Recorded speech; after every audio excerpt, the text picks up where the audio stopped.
All right, what's up everybody? Super glad you're here. Thanks for clicking. Welcome to my channel and to this video. Today we're gonna be making ribs on this thing right here, smoking them. It's gonna be awesome. So let me show you how to do it. Give me the ribs!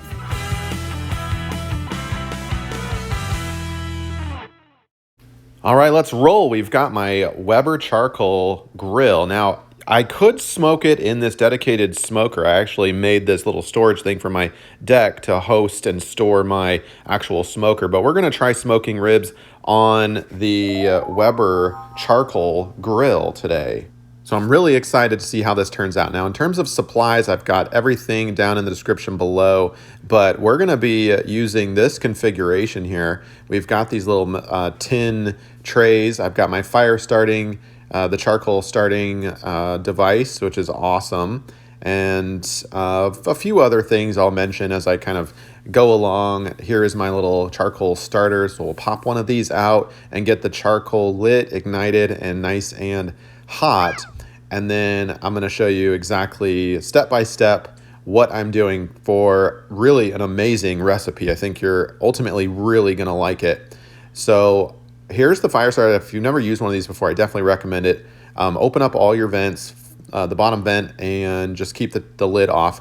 And that's going to allow lots of oxygen in. By the way, welcome to the channel. Do lots of home projects around the house, saving you time and money. Click that subscribe button. I put out videos regularly. Like this video and share this with somebody that you know. And if you want to make your own YouTube channel and turn your hobbies into real cash every month, check out my course. You can click the link in the description below. And while the coals are getting hot, we'll bring you into the kitchen here. Now we've got our ribs and we've got a little concoction of liquid here, and I'll put, you know, the rest of all the ingredients and the actual recipe down below, but we've got it rubbed in this dry rub powder here. You can see we just have sprinkled it on. Now the charcoal's nice and hot. So look at my configuration on my Weber grill here. I've got these little metal dividers and highly recommended that you upgrade those. They're about 25 bucks online. Again, links down in the description below. But this is a nice investment because it allows you to kind of arrange the charcoal pieces individually in a way where it's not on the actual grate. Which is nice. It allows for a little more control, and you can slide everything and adjust if you need to. But the coals are nice and white hot. You can see. Be really careful during this part. Make sure you have eye protection on, because depending on the lump charcoal that you have, it could actually pop and send sparks everywhere. So we'll let that, and we'll get this thing out of here. Put it over here so it cools down. That is extremely hot as well, but it cools down pretty fast.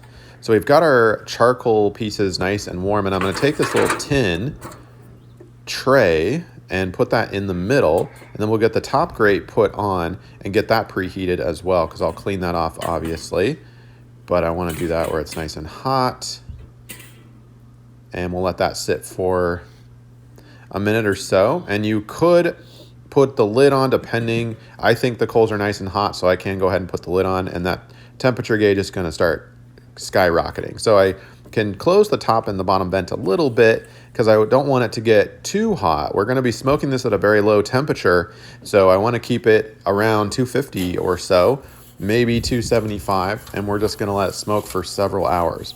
So with that top grate nice and hot, I'll remove the lid and we'll go ahead and clean the top grate. It doesn't have to be perfect, but any residue from your last cook should probably be off of there.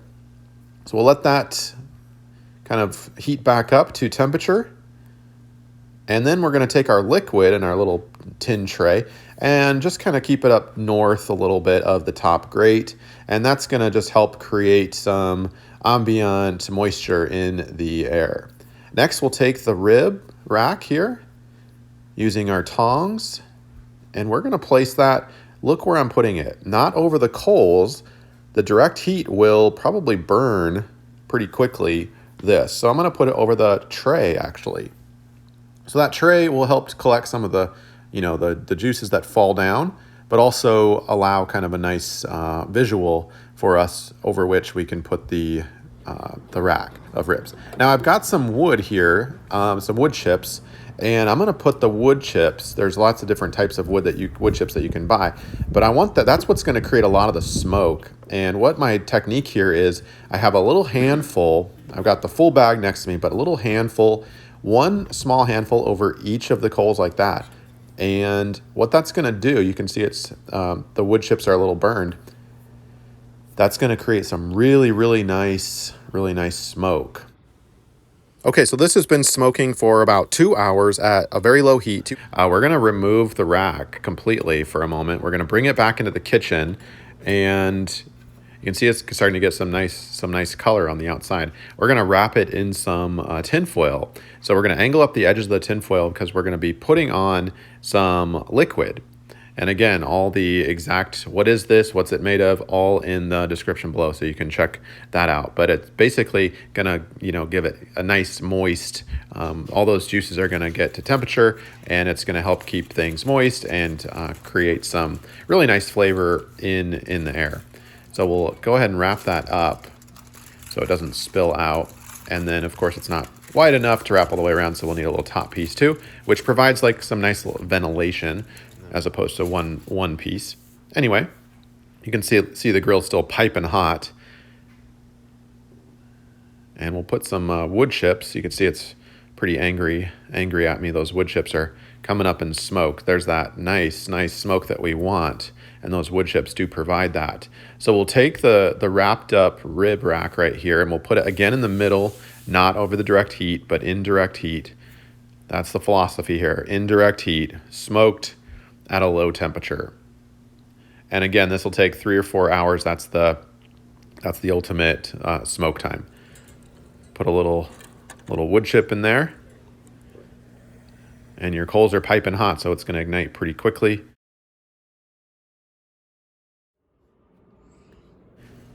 We'll come check on it, and the tin foil starts to actually change color a little bit. You can see that's a good sign. So here we are. All right, now it's time to move on to the next stage. So we're gonna remove this from the grill again, put it into a pan, and we're gonna bring it into the kitchen or wherever it's convenient for you. We're not done yet. Hang with me. We're going to remove the tin foil. We're not going to be needing that anymore, so you can discard that. And we're going to open it up. How good is this looking? Pretty good, huh? All right, so what we're going to do is bring that back to the grill. Put it back on to the indirect heat on the grill.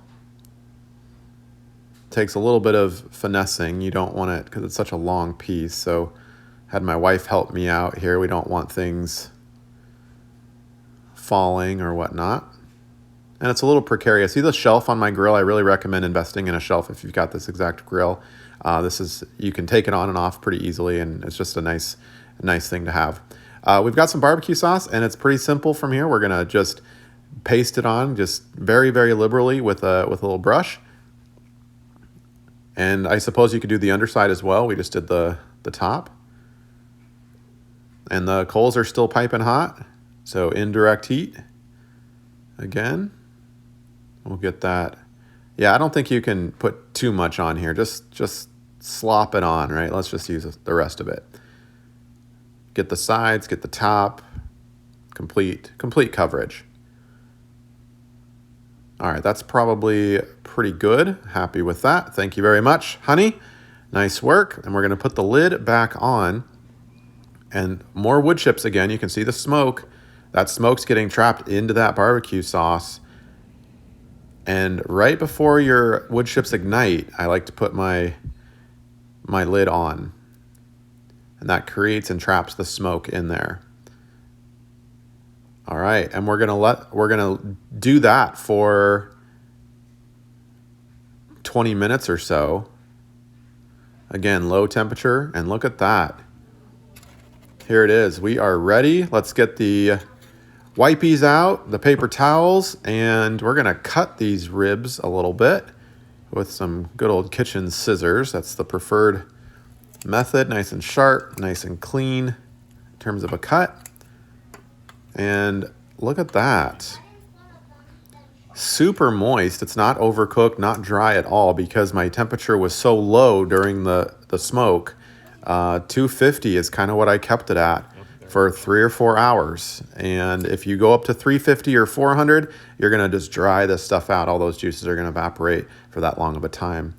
But look at that. Let's get a closer view, give you some nice shots so you can get the final look here. And my kids like weirdly love ribs. Whenever we was, hey, you want to go out to eat? I want ribs, which is maybe not the healthiest thing. You can't eat this stuff every night, but it is pretty good. It is pretty good. So that's my recipe. That's how I smoked these ribs on my Weber grill. And hopefully this helps you out. Bon appetit. Go. Give me the ribs!